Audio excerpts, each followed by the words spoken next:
2025 దసరా నవరాత్రుల అమ్మవారి అలంకారాలు చూద్దాం.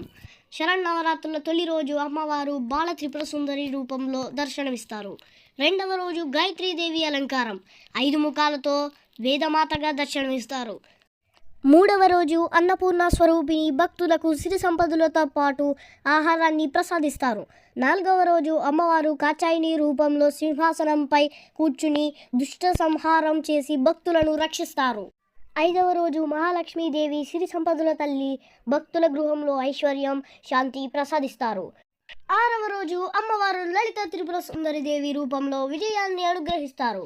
ఏడవ రోజు సరస్వతీదేవి అలంకారం విద్యాబుద్ధి కోసం భక్తులు ఆరాధిస్తారు. ఎనిమిదవ రోజు దుర్గాదేవి రూపం పాప సంహారిణి భక్తులను రక్షించే శక్తి స్వరూపిణిగా దర్శనమిస్తారు. తొమ్మిదవ రోజు మహిషాసురమర్దిని రూపంలో దుష్టాసురుడిని సంహరించి విజయానికి, ధర్మానికి ప్రత్యేకగా నిలుస్తారు.